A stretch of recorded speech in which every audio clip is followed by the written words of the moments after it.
শৈলকুপার অমেদপুর ইউনিয়নের গাড়াগঞ্জ বাস স্ট্যান্ডে বিএনপির উদ্যোগে আলোচনা সভা ও ইফতার মাহফিল অনুষ্ঠিত হয়েছে। সোমবার বিকালে ইফতার মাহফিল ও আলোচনা সভা অনুষ্ঠিত হয়। এতে সাবেক ছাত্রনেতা ও জেলা বিএনপির যুগ্ম সাধারণ সম্পাদক সাজ্জাদুর রহমান সাজ্জাদের সভাপতিত্বে ও জেলা ছাত্র দলের সহসভাপতি লিটন হোসেনের সঞ্চালনায় প্রধান অতিথি হিসাবে উপস্থিত ছিলেন কেন্দ্রীয় বিএনপির সহ সাংগঠনিক সম্পাদক বাবু জয়ন্ত কুমার কুণ্ডু। এ সময় আরও বক্তব্য রাখেন কেন্দ্রীয় স্বেচ্ছাসেবক দলের সাবেক সহসাধারণ সম্পাদক আকরাম হোসেন সহ উপজেলা জেলা বিএনপির নেতাকর্মীরা এ সময় বক্তব্য রাখেন। ৩১ দফা কর্মসূচি আছে, তার অনুকূলেই এই দল চলবে, দেশ চলবে। আগামী দিনে আমাদের নেতা তারেক রহমানই এদেশের রাষ্ট্রীয় ক্ষমতায় অধিষ্ঠিত হবে। বন্ধুরা, আমার ধারাবাহিকতায় শৈলকুপার গণমানুষের নেতা বাবু জয়ন্ত কুমার কুণ্ডুকে আমরা ধারাবাহিকতার প্রতীকের মাধ্যমে বিদায় করে শৈলকুপার গণমানুষের নেতা হিসেবে, শৈলকুপার রাস্তার প্রতীক হিসেবে মনোনীত করতে চাই।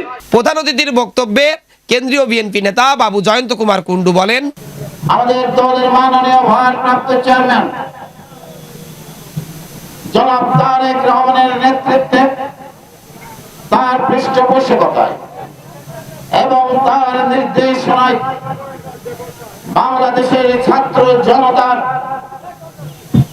আন্দোলনের মাধ্যমে খুনে হাসিনা 2024 সালের 5 আগস্ট বাংলাদেশ থেকে পালিয়ে যেতে বাধ্য হয়েছে এবং নোবেল বিজয়ী ডক্টর মোহাম্মদ ইউনূসের নেতৃত্বে একটি অন্তর্বর্তীকালীন সরকার প্রতিষ্ঠিত হয়েছে। হাসিনার পালিয়ে যাওয়ার আগে আমাদের দাবি কি ছিল? শেখ হাসিনাকে পদত্যাগ করতে হবে, একটি নির্দলীয় নিরপেক্ষ তত্ত্বাবধায়ক সরকার প্রতিষ্ঠা করতে হবে এবং সেই সরকারের অধীনে জাতীয় সংসদ নির্বাচন অনুষ্ঠিত করতে হবে।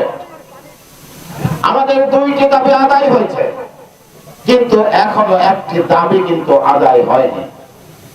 সেটি হচ্ছে কি? জাতীয় সংসদ নির্বাচন তার সুনির্দিষ্ট দিনক্ষণ এখনো ঘোষণা করা হয়নি, আমরা সেটি পাইনি। Desk report, eagle TV news.